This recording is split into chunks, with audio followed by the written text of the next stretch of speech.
This is Thailand Terrestrial Broadcasting, brought to you from Bangkok.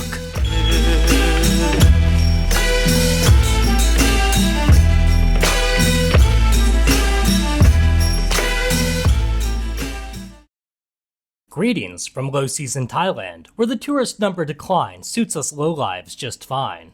It's a crispy 89 degrees, with the sun shining on shady people and expectant rain set to wash away everything but our sins. Topping today's headlines, oh no, the Bangkok Post reports, Christ. In other news, motherfucker. Now that housekeeping is out of the way, let's get down to business. Jesus Christ, we're all fucked. The topic of today's video, time. 20 years back, to be exact.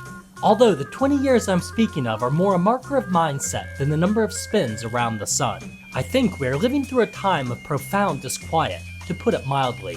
As a person who spent many years in Russia, worked at the now defunct Voice of America, and has a best friend fighting in Ukraine, more than a few of the headlines, variable degrees of Kevin Bacon, speak on the story of my life.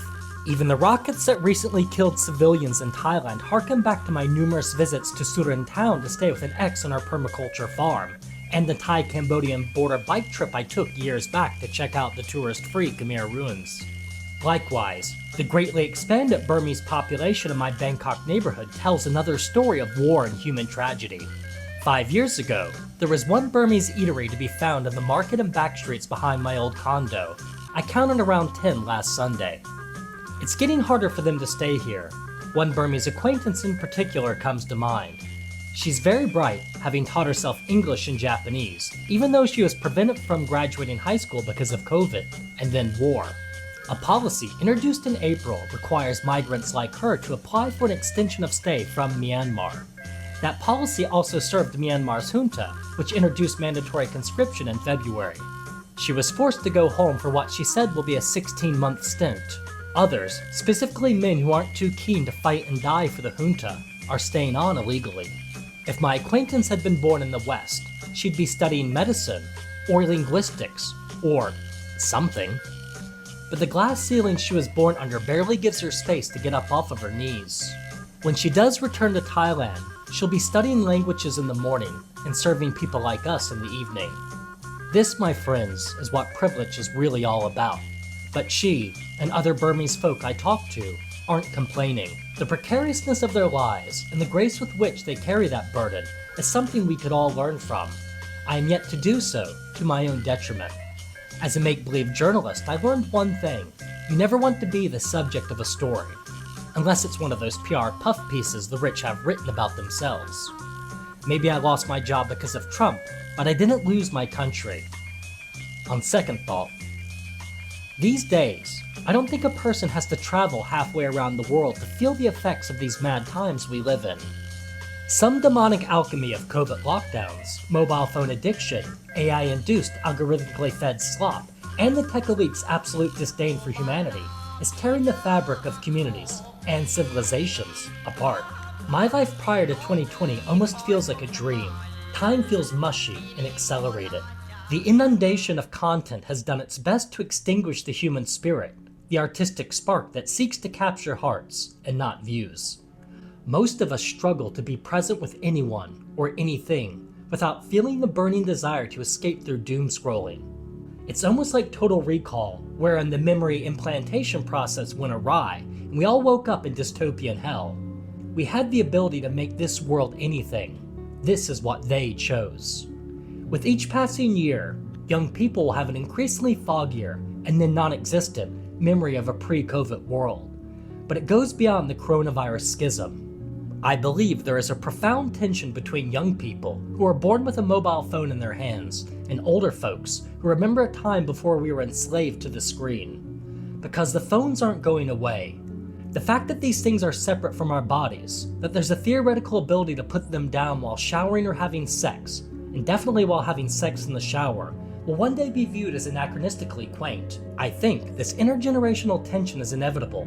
Ironically, older folks are terrified of how insecure, how fucked the world they built for their kids and grandkids is. I own a home, my retirement's secure, Let's balloon the debt by $3 trillion and take away food assistance from hungry kids in America and starving kids abroad while giving even more tax breaks to the rich. That'll teach the libs.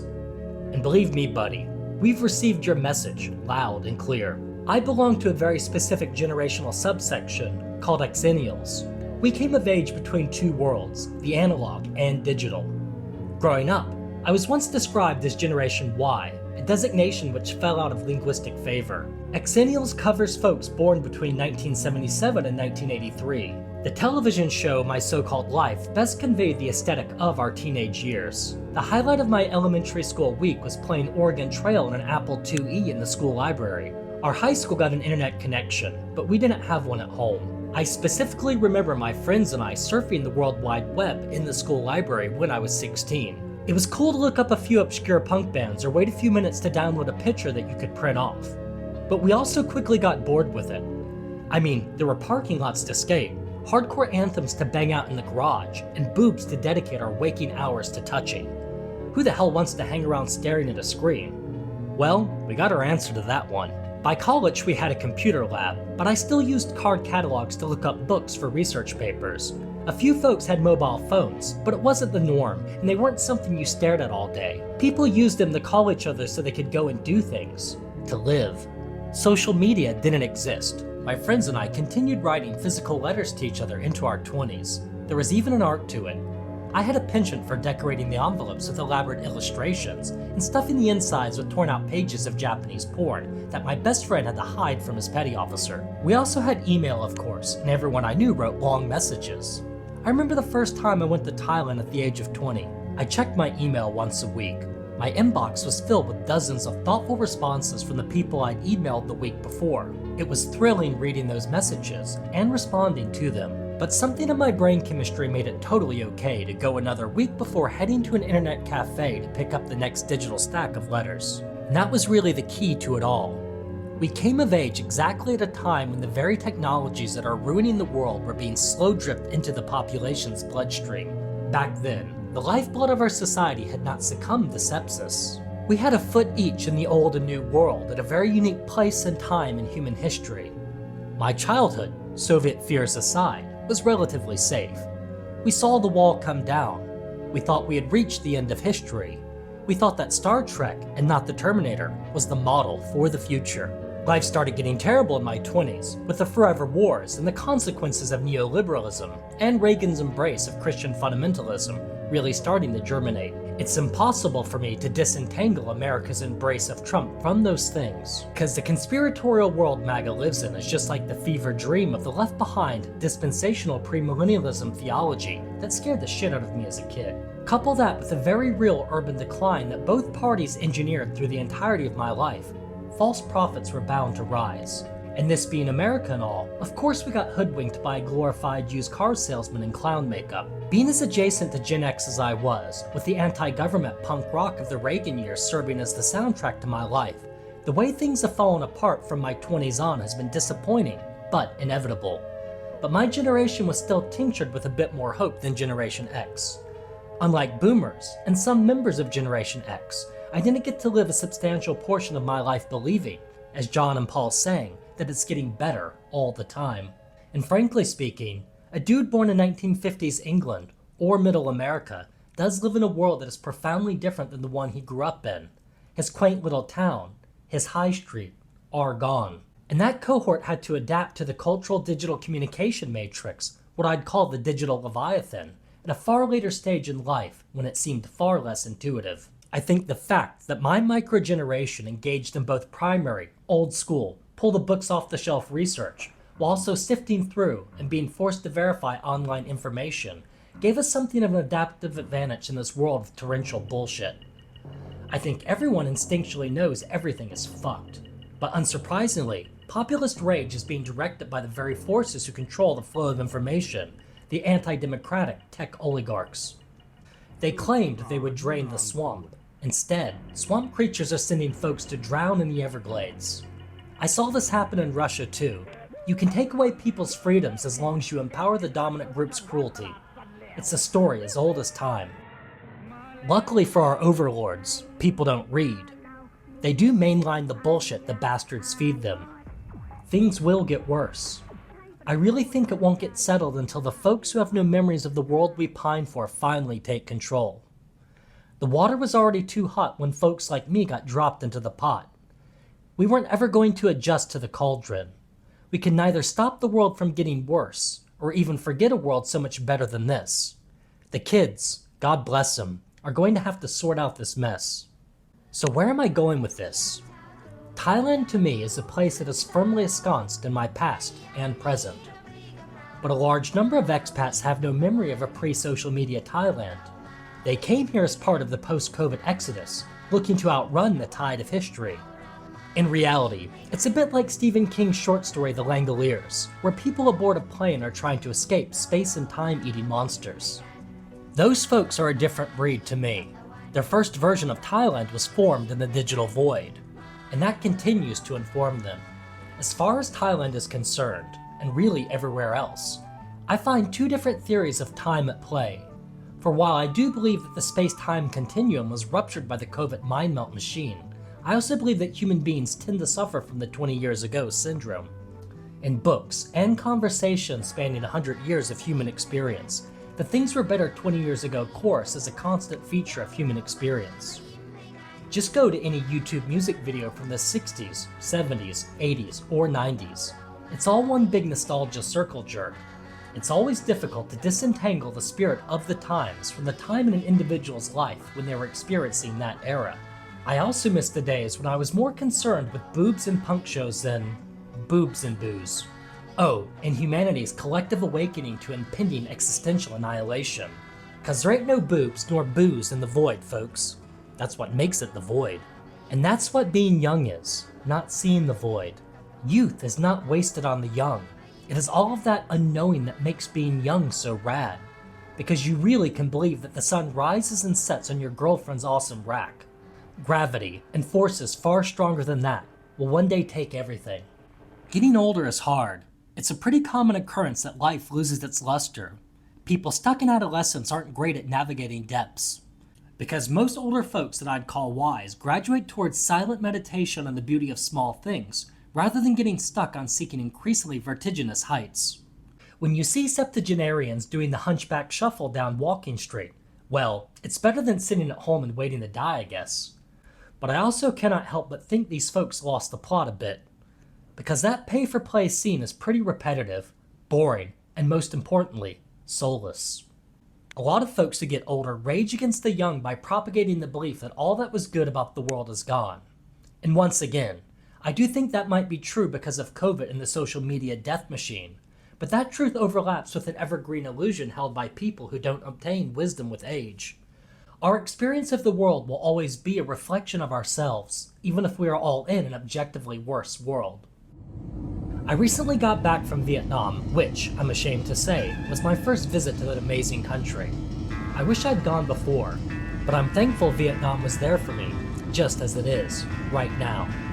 I found the people there a bit gruffer and more direct than Thais, but not in an unkind way. The foreigners I encountered in Ho Chi Minh City seemed classier than their Bangkok counterparts. While a sex industry exists, Vietnam has nothing on par with the Bangkok bar districts or the moral sinkhole of Pattaya, which was definitely refreshing.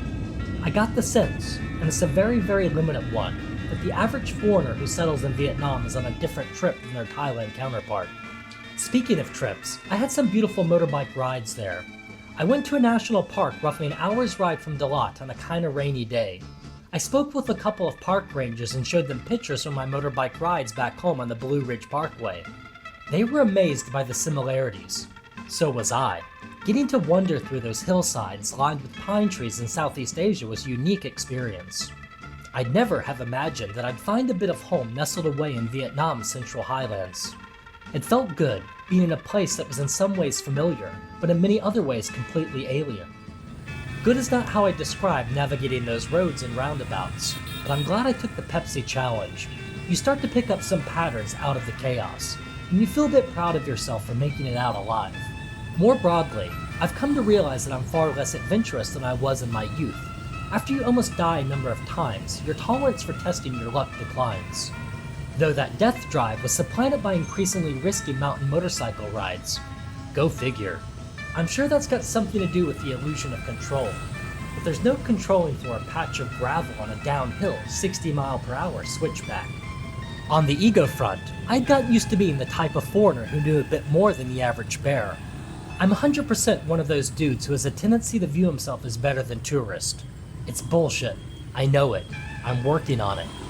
We all get afflicted by snowflake syndrome. I'm grateful whenever life lights my ass up, because I almost inevitably feel better. Every bullshit pillar you build to prop yourself up is energy spent and connection severed. I find it far more helpful to consider how bawdy, shirtless young Brits, or packs of middle-aged Chinese tourists are experiencing Thailand. Because they're just people, and they're likely experiencing some of the magic that I got on my first go-around all those years ago. Vietnam reminded me of how, in my Thailand comfort, I'd rob myself of the joy you find when there are no words in common, and kindness is the only currency that helps you get by. Those wonderful interactions you can have with people based solely on hand gestures and smiles. There are real depths there, how we can see each other so clearly, some of the time. It brought out the best in me. Then there was the matter of experiencing the place that really laid the bedrock for my adolescent understanding of this part of the world.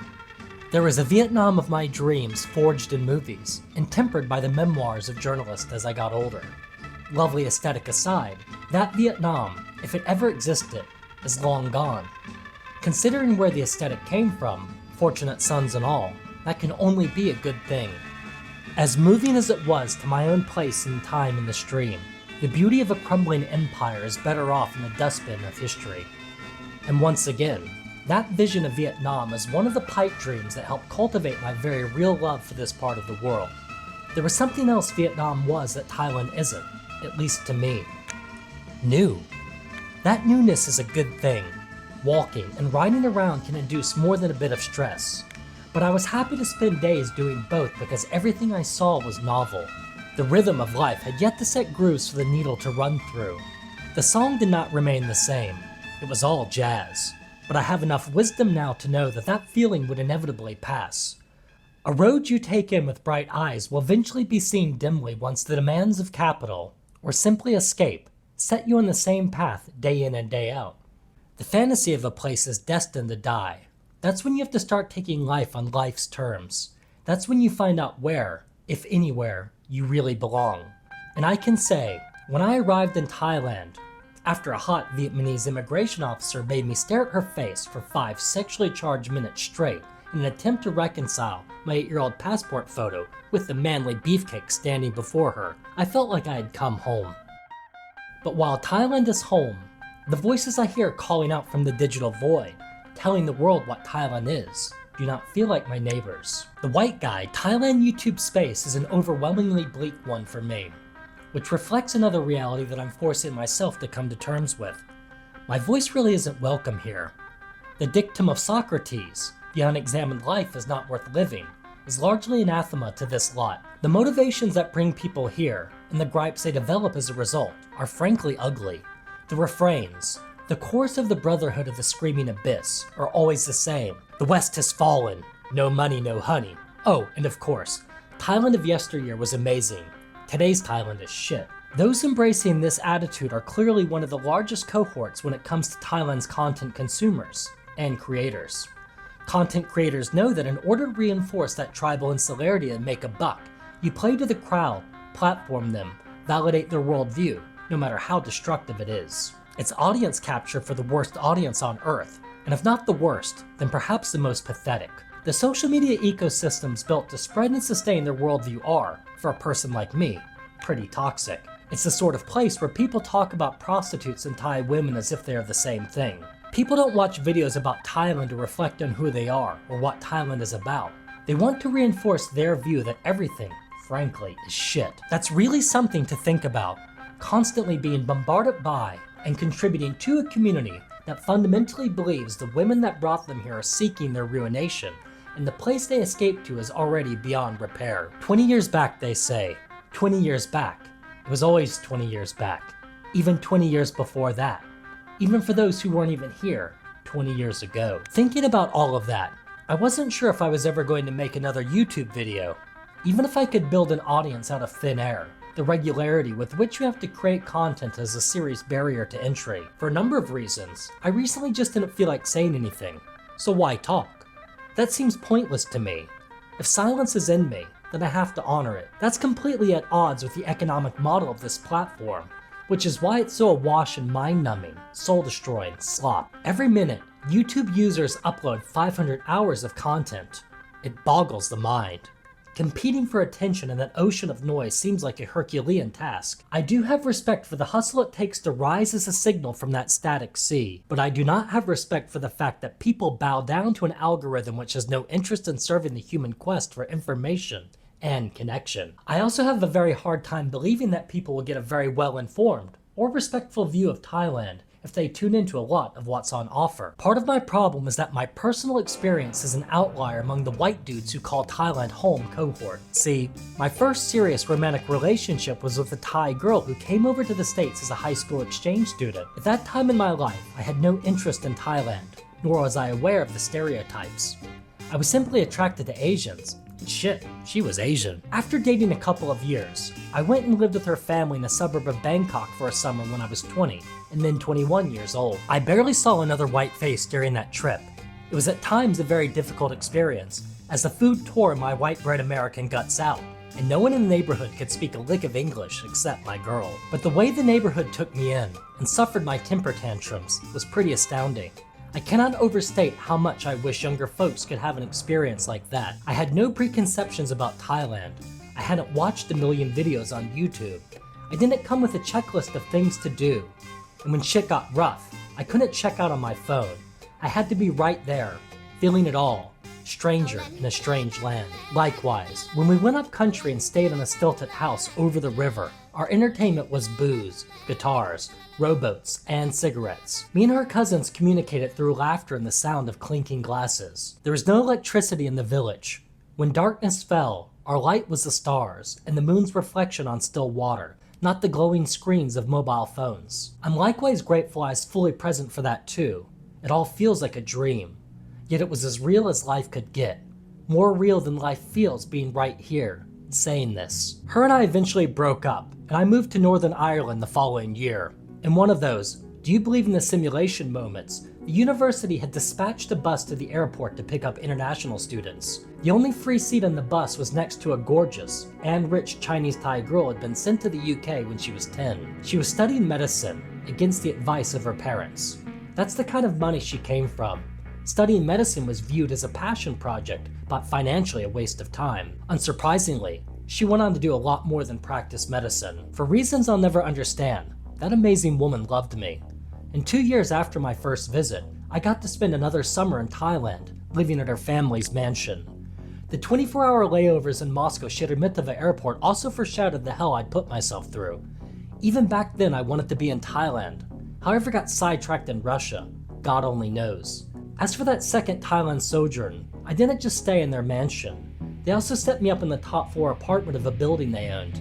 That vista was quite the contrast from the suburban house perched by a canal I'd stayed in before, train tracks running along the embankment above. At night, I would sit out there and stare at all the glowing eyes of the rats in the dark. They in turn stared at the glowing cherry of my cigarette. Those experiences, first living with a middle-class Thai family who stayed in the working-class neighborhood where they had roots, and then the heights of Thai society, provided decent, albeit limited insights into the values and relationships that inform what's going on here.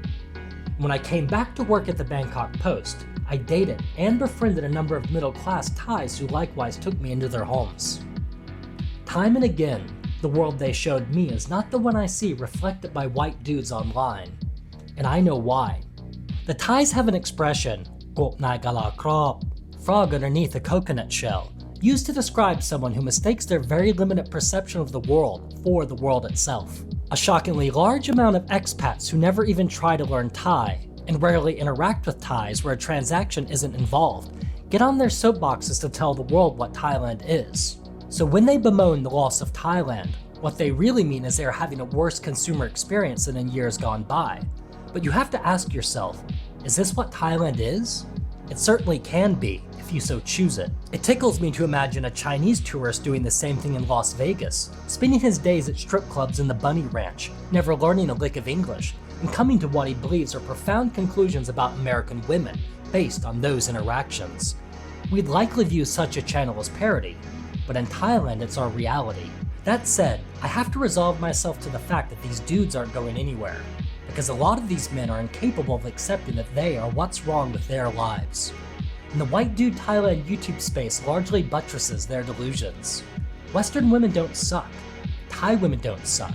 These dudes suck. The tragedy is, they don't have to suck, but facing yourself does suck. No one ever said being a better you was going to be easy. The real truth is, I think most people lock themselves into these cycles of drama and self-delusion, even in midlife and beyond, because the nature of existence is terrifying. We're tethered to the orbit of a massive fusion reactor spinning in realms of darkness bigger than God, and we have the capacity to be conscious of all of this and our inevitable demise. There was a golden time of distraction in the post-war period, where traditional faith structures tied people back to something more, and the elite actually kept their end of the social contract. Clearly, most of that is gone. And like I said, Thailand has become one of those places where people running from collapse think they can hide. But it's one thing to run from the collapse happening without, quite another to run from the collapse within. And with mobile phone firmly in hand, people rarely go anywhere anymore. You can travel the world and yet remain in the same gray, timeless soup as the hours of our lives tick by. And while Thailand has changed, just like everywhere else in the world, in another sense, there is never another Thailand to live in, because wherever we go, we are experiencing ourselves. And a lot of us will do anything to avoid spending time with ourselves. Count me among them, but I'm trying, y'all, I'm trying. That struggle to love myself, to find calm in the storm of my existence, has eased in Thailand. The philosophical and religious current that drives the turbine of this society is one that gives me space to breathe. It blows iridescent bubbles in the gray soup my phone has turned my life into, and reminds me there is another way to be.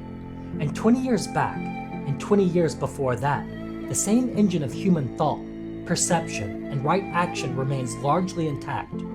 The best of Thailand, at least what Thailand is for me, is right here, right now, in living color. So to those people increasingly joining the chorus of Thailand leavers, I have to ask you one thing. Did you come here for a human experience or a consumer experience? Did you come to Thailand or are you running from yourself? Because whatever way you slice it, Thailand will give you exactly what you were asking for.